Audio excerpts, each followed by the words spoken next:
Hello everyone, स्वागत है आप सभी का अपने आय के परिवार में।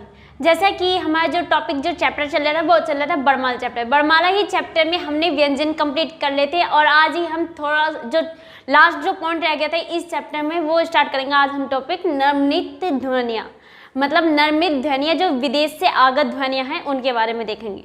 चलिए स्टार्ट करते हैं। लेकिन उससे पहले अगर आपने हमारे चैनल को सब्सक्राइब नहीं किया है तो सब्सक्राइब कर लीजिए और बेल आइकन प्रेस कर लीजिए और ज़्यादा से ज़्यादा इन वीडियो को शेयर कीजिए। चलिए स्टार्ट करते हैं आज का ये सेशन।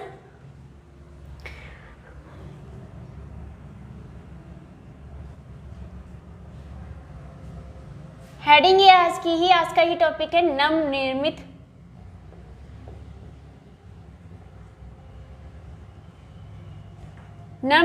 ध्वनियाँ।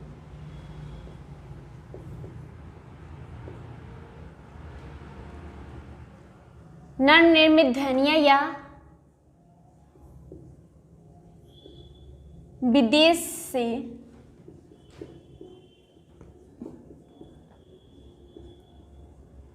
आगत ध्वनियाँ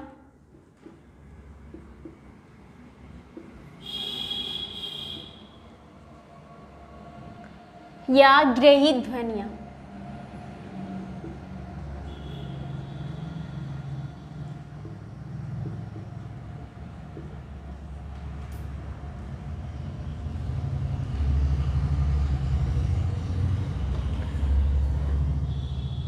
नवनिर्मित ध्वनियाँ ही विदेश से आगत ध्वनि कह सकते हैं या ग्रहित ध्वनियाँ। इनका एक ही नाम है। इन्हें किस नाम से बोला था? या तो हम ग्रहित ध्वनि कह सकते हैं या विदेश से आगत ध्वनियाँ या निर्मित ध्वनि कह सकते हैं। क्लियर है? क्या कह सकते हैं? नवनिर्मित ध्वनियाँ कह सकते हैं। चलिए इसमें ही हम दो ध्वनियाँ पढ़ेंगे। कौन सी? एक पढ़ेंगे अरबी फारसी ध्वनियाँ,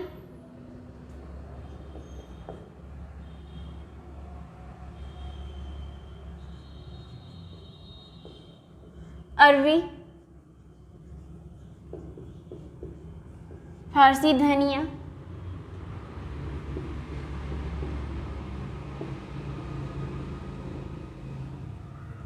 या हम कह सकते हैं आगत व्यंजन।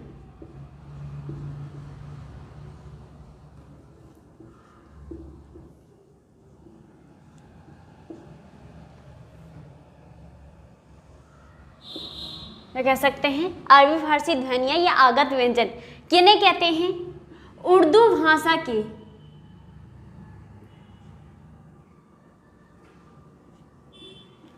उर्दू भाषा की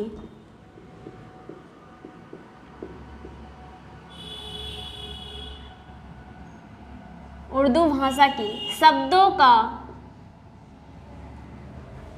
उर्दू भाषा के शब्दों का सही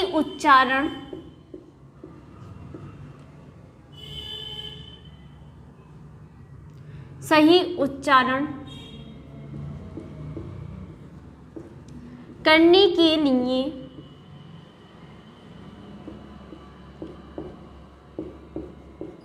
कुछ व्यंजन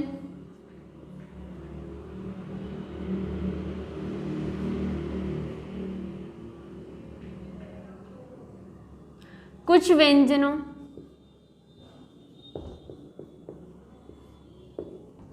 व्यंजनों जैसे क, ख, ग, ज, फ, क्या? क, ख, ग, ज, फ और एक स्वर कौन सा? अ के नीचे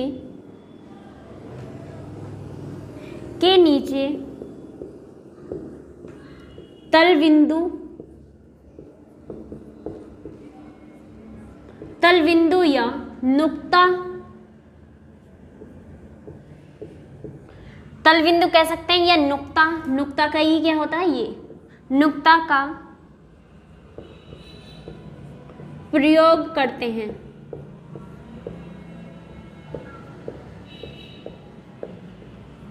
नुक्ता का प्रयोग करते हैं, जिसे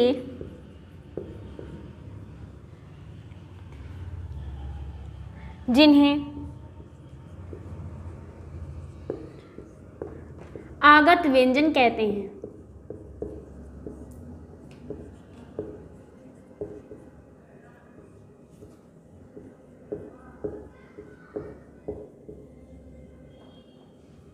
क्या कहते हैं? अरबी फारसी ध्वनियाँ, निम्नलिखित ध्वनि में से ही एक आती है हमें अरबी फारसी ध्वनियाँ या आगत व्यंजन, किन्हें कहते हैं? उर्दू भाषा के, जो हमारी उर्दू भाषा है, जो उर्दू भाषा है उसके शब्दों का, जो कि उत्तर प्रदेश की दूसरी भाषा है, कौन सी? उर्दू भाषा, तो का सही उच्चारण करने के लिए कुछ व्यंजनों में, कुछ व्यंजन है क ख ग ज फ और एक स्वर आ के नीचे तलबिंदु, तलबिंदु मतलब ये, या नुक्ता, नुक्ता भी कहते हैं इसे, प्रयोग करते हैं। कब प्रयोग करते हैं? जिन्हें आगत व्यंजन कहते हैं। किन्हें कहते हैं? जिन्हें आगत व्यंजन कह सकते हैं। देखते हैं कि इन शब्दों से कुछ हमारे शब्द दिए जाते हैं, उसमें ही ये वर्ड आते हैं, तो उनके नीचे क्या होता है? नुक्ता आता है। जैसा हम कह सकते हैं उदाहरण में, जैसे हमने लिया गजल, गजल, अजब आदि। अभी मैंने ऐसे लिखा, लेकिन यहाँ इसके अकॉर्डिंग हमारा क्या लगेगा? नुक्ता। तो तब क्या होगा? ये शुद्ध होगा, क्योंकि गजल ही कैसा है? एक शब्द उर्दू भाषा। अजब, जब। क्लियर है? ये हो गई कौन सी हमारी? अरबी फारसी ध्वनि। अगर आपसे एग्जाम्पल में पूछा जाए कि बताइए अरबी फारसी ध्वनियाँ हैं, इसमें से एक व्यंजन उठा कर रख दिया और बाकी अनेक अलग रख दिए हिंदी वर्णमाला के, तो उसमें आप गैस कर सकते हो, पता कर सकते हो कि हाँ ये वाला है, तो ये आप इसे क्लिक कर दो। क्लियर है? ये पूछा भी जाता है एग्जाम में कि अरबी फारसी ध्वनि कौन सी है। चलिए आगे हम बात करते हैं दूसरी ही ध्वनियाँ कौन सी हैं।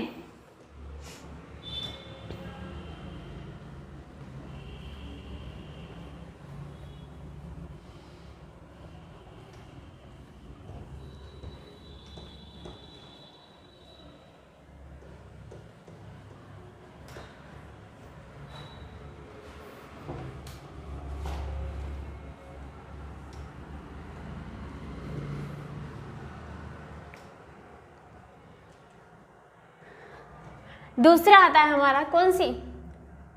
अंग्रेजी ध्वनि।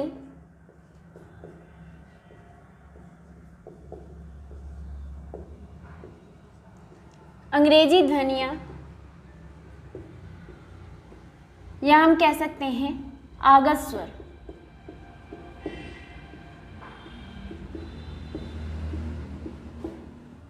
क्या कह सकते हैं? आगत स्वर।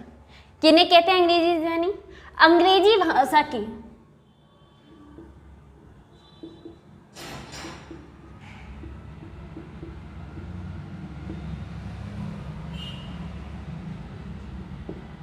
अंग्रेजी भाषा के शब्दों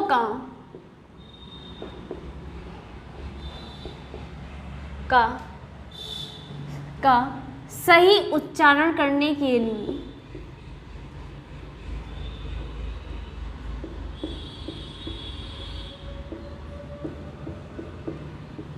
करने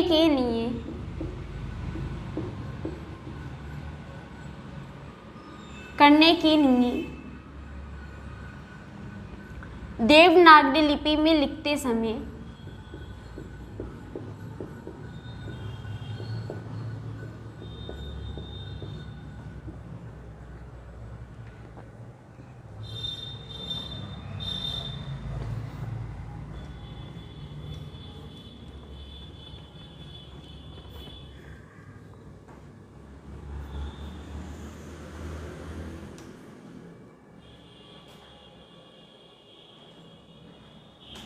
देवनागरी में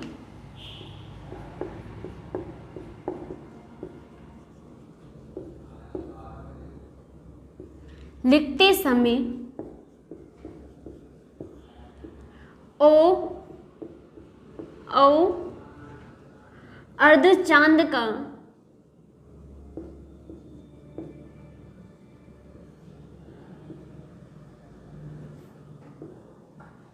चांद का प्रयोग करते हैं।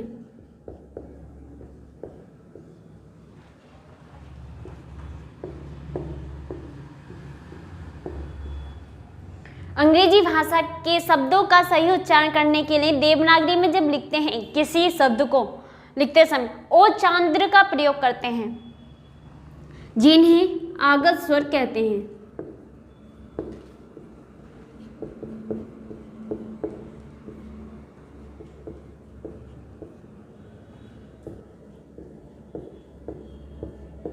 आगत स्वर या अंग्रेजी ध्वनि कहते हैं। क्लियर है? जैसे हमने बात करी उदाहरण में, हम कुछ शब्द ले लेते हैं।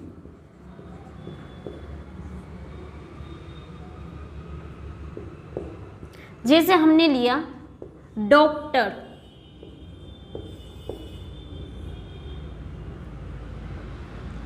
कॉलेज,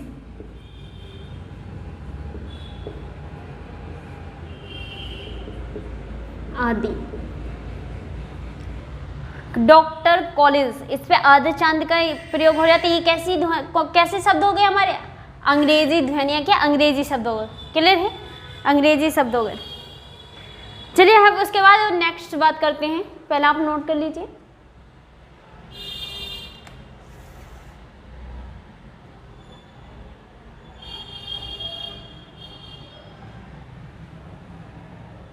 चलिए स्टार्ट करें।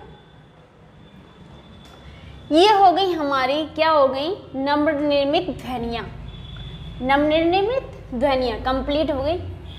उसके बाद कुछ और पॉइंट है हमारे द्वित्व व्यंजन। द्वित्व व्यंजन, करांत किन्हें कहते हैं, उन्हें देखते हैं।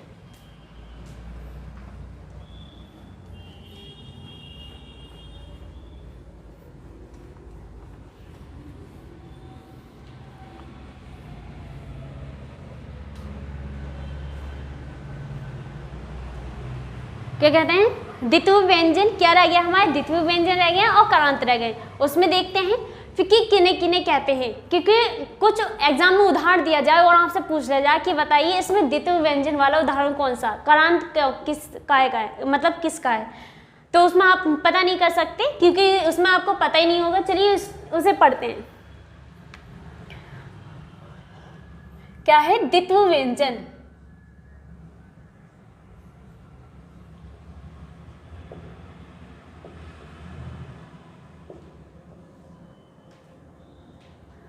द्वित्व व्यंजन ही किसे कहते हैं? जब किसी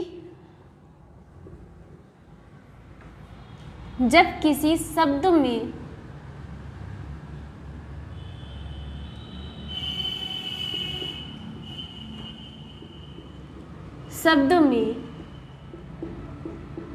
किसी व्यंजन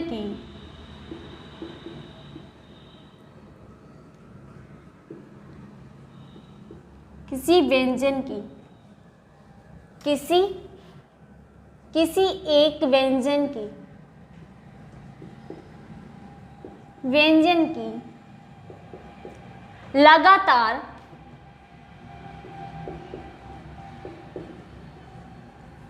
आवृत्ति होती है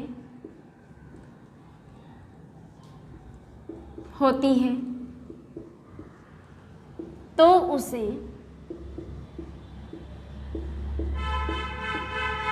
द्वित्व व्यंजन कहते हैं।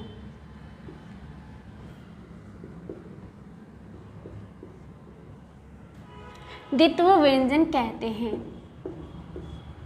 मतलब क्या कहा हमने, मतलब कोई भी एक शब्द हुआ उसमें एक ही व्यंजन की लगातार आवृत्ति हो रही है तो उसे ही क्या कहते हैं? हम द्वित्व व्यंजन कहते हैं। चलिए उदाहरण में देखते हैं। जैसे हमने लिया बच्चा,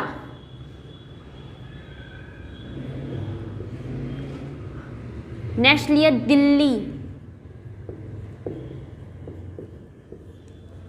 तो ये कैसा होगा हमारे? द्वित्व व्यंजन, क्योंकि इसमें अब देखते हैं तोड़ के।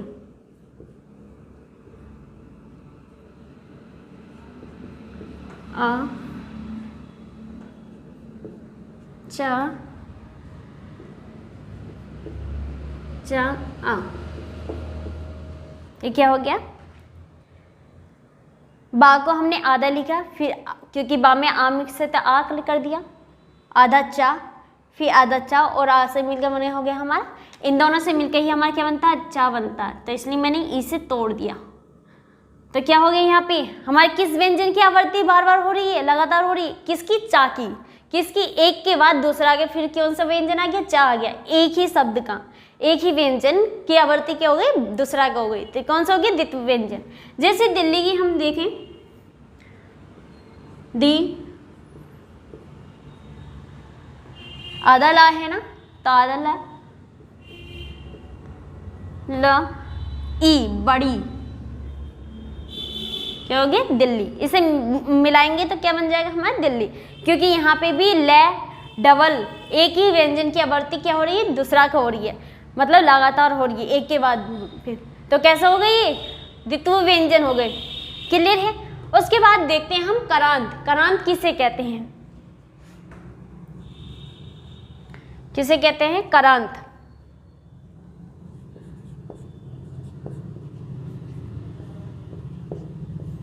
क्या कहते हैं, करांत।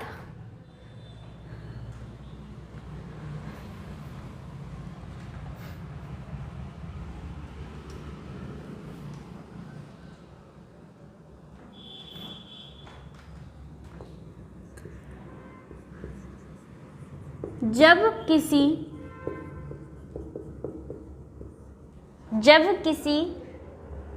शब्द का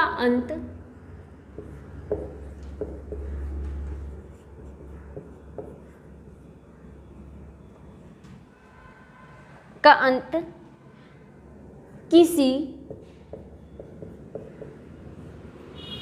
स्वर से होता है,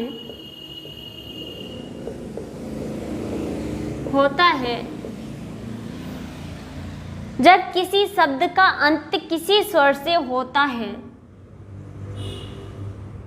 है तो उस शब्द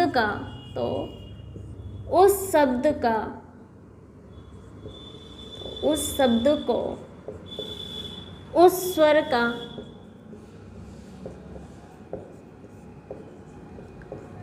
करांत कहते हैं।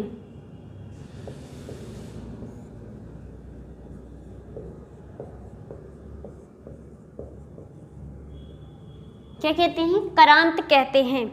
मतलब जब किसी शब्द है, हमारा किसी शब्द है, जैसे दिल्ली ले लिया, उसमें किसी शब्द का जो अंत होता है, इसमें किस स्वर है, ला से, किसी स्वर, कौन सा स्वर आ गया, ई आ गया, होता है, तो उस शब्द को उस स्वर का करांत कहते हैं। उस स्वर का मतलब ई, तो ई का हमारा लास्ट हो जाता है, कैसे हो जाएगा, करांत, ई का रांत। चलिए देखते हैं कैसे होते हैं करांत।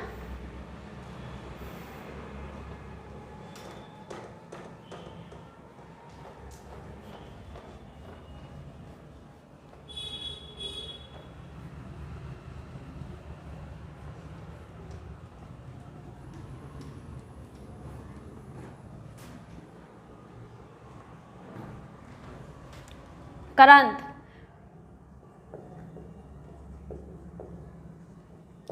जैसे हमारे हो सकता है अकारांत, स्वर से होता है, स्वर का करांत जो होते हैं हमारे स्वर में होते हैं।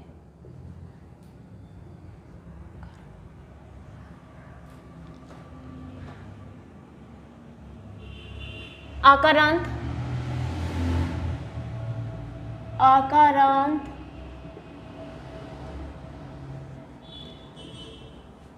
ईकारांत,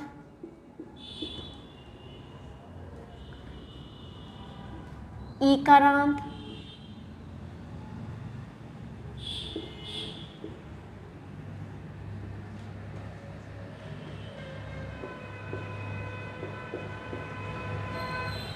उगारांत,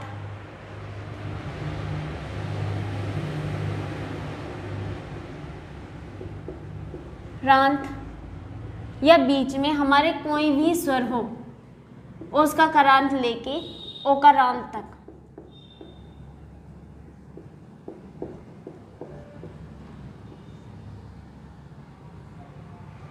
ओकारांत, क्लियर है।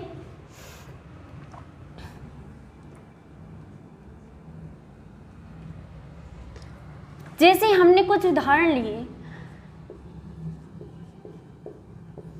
हमने लिए जैसे मोहन, मोहन। इसमें क्या कहा था मैंने कि किसी शब्द का अंत में कोई भी स्वर हो, हमने ना देखा, अंति किससे हो रहा, ना से हो रहा। इसमें हम ना में से स्वर निकालेंगे तो इसमें क्या आएगा, आएगा, आ गया। जब इन दोनों मिलाएंगे तो पूरा ना बन जाएगा। तो कौन सा स्वर मिला हमें, आ। तो आ से ही हमारा कौन सा हो गया, आकारांत। और एग्जाम में आपको दे दिया जाए कोई भी व्यंजन, कोई सा भी शब्द दे दिया जाए और आपसे पूछा कि उसमें बताइए कौन सा करांत है, तो आप लास्ट के में देख के जो उसमें स्वर मिक्स होगा, जो उसमें मिला हुआ होगा जिस व्यंजन से, तो उसका ही करांत कर देंगे। क्लियर है?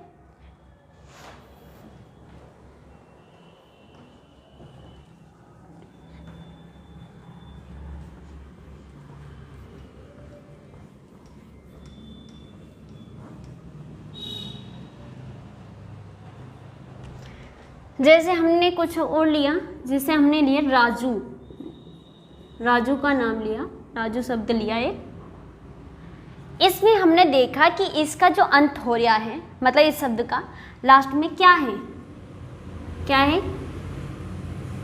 जा और ऊ। क्या है, जा ऊ। इसमें स्वर कौन सा हो गया, ऊ।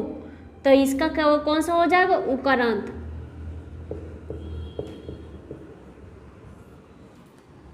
आपसे पूछा जाए कि बताइए राजू में कौन सा करांत है, तो आप क्या बताएंगे, उकारांत। कौन सा स्वर में से लास्ट हो जाए इसका, उ से, तो कौन सा होगा, उकारांत। क्लियर है? ये हो गए हमारे करांत। क्या हो गए, ये हो गए हमारे, क्या हो गए, करांत। अब देखते हैं कि शब्दकोश में व्यंजनों का क्या श्रेणी क्रम है, मतलब क्रम ही क्या है व्यंजनों का। चलिए,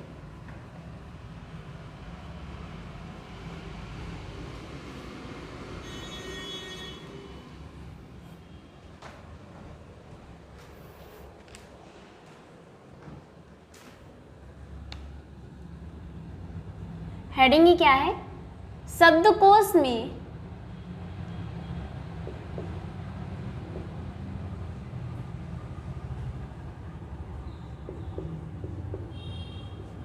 वर्णों का सही क्रम।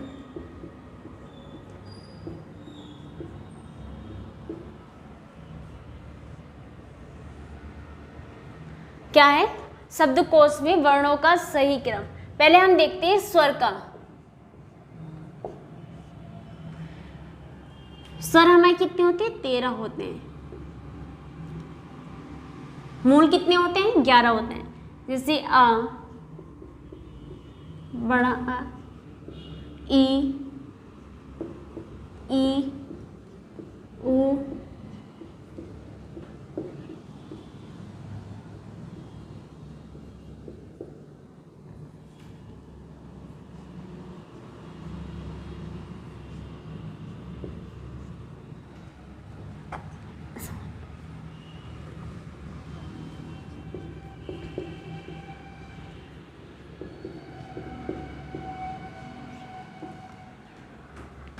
अब ये हो गए हमारे सीरीज में जो हमारे जो चलते हैं।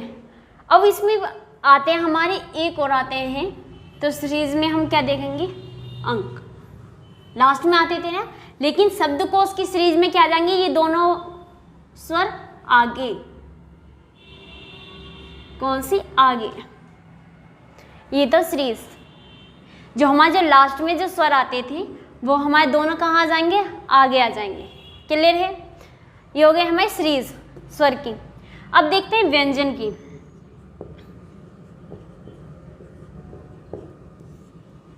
एग्जाम में पूछ भी लिया जाएगा कि बताइए जो आ है उससे पहले कौन सा स्वर आता है। आप कहोगे, अगर आपको ये नहीं पता होगी, अगर आप वो ही सोचोगे जो वर्णमाला वाली है, तो आप सोचोगे यार आ से पहले तो कुछ नहीं आता। लेकिन आप शब्दकोश को पढ़ के जाएंगे, शब्दकोश में वर्णों का सीरीज पढ़ के जाएंगे, तो आपको पता होगी कि हाँ आ से आगे क्या आता है। क्लियर है? चलिए अब देखते हैं हम व्यंजन।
ये हो गए हमें कुछ व्यंजन, अभी कुछ रह गए हैं, मैं वो ऊपर लिख देती हूँ।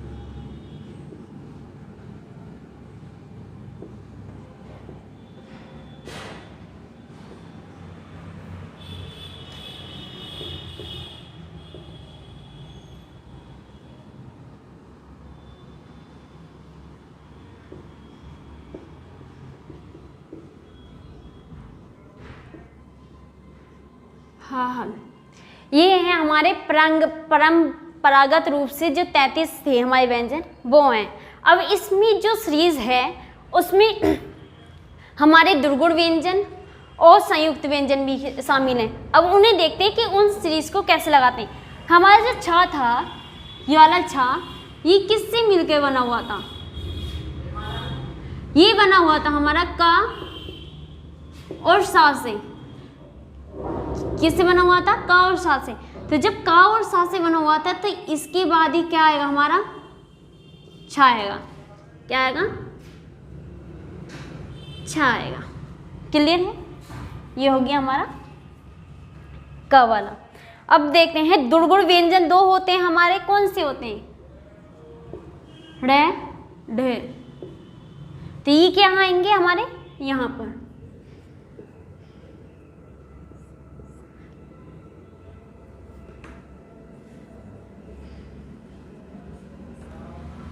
ये होगा हमारे दुर्गुण व्यंजन।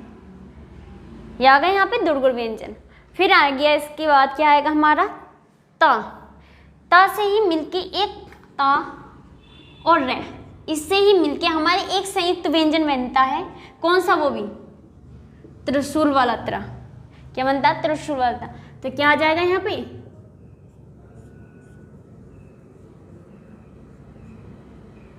त्रा। क्लियर है? अभी इसके बाद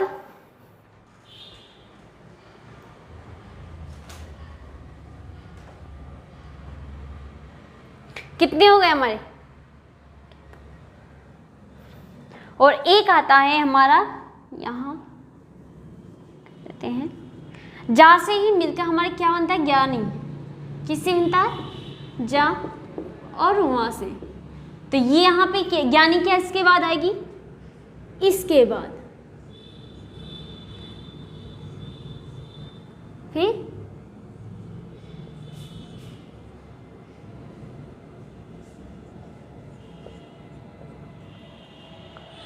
क्लियर है?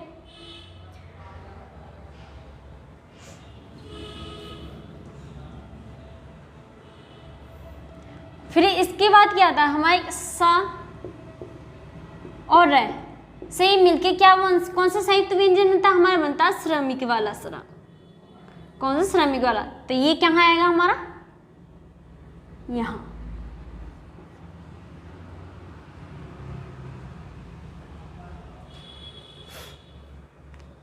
क्या हो गए हमारे? चारों संयुक्त व्यंजन रख गए। 1 2 3 4, चारों हो गए हमारे संयुक्त व्यंजन की सीरीज, और 2 हो गए हमारे दुर्गुण व्यंजन। तो ये क्या हो गई हमारे शब्दकोश में व्यंजनों के वर्णों का सही क्रम। अब इसका अकॉर्डिंग अगर एग्जाम में पूछा जाए कि का के बाद उस व्यंजन को बताइए जो का के बाद आता है, तो का के बाद कौन सा आता है? आप अब ये नहीं कहोगे कि खा आता है। अब का के बाद क्या आता है? छ आता है। क्लियर है? और जा के बाद क्या आता है? ज्ञानी आती है। और रे के हड़े, ता के बाद त्र, और श के बाद श। अब क्लियर हो गए? ये थे हमारे शब्दकोश में वर्णों के मतलब व्यंजनों का सही क्रम, जिससे कि अब आपको पता चल गया। क्लियर है? चलिए, ये हो गया हमारा शब्दकोश में वर्णों का सही क्रम। ये जो वर्णमाला चैप्टर था वो आज हमारा कंप्लीट हो गया। उसके बाद में नेक्स्ट चैप्टर उठाएंगे और उसे कंप्लीट करेंगे। एक एक चैप्टर सीरीज वाइज ऐसी ही सीरीज में कंप्लीट होंगी। ये है कि आने वाली जो वैकेंसी है हमारा सिलेबस उससे पहले ख़त्म हो जाएगा कि आपको रिवीजन का टाइम फुल मिल सके। चलिए आज के लिए बस इतना ही।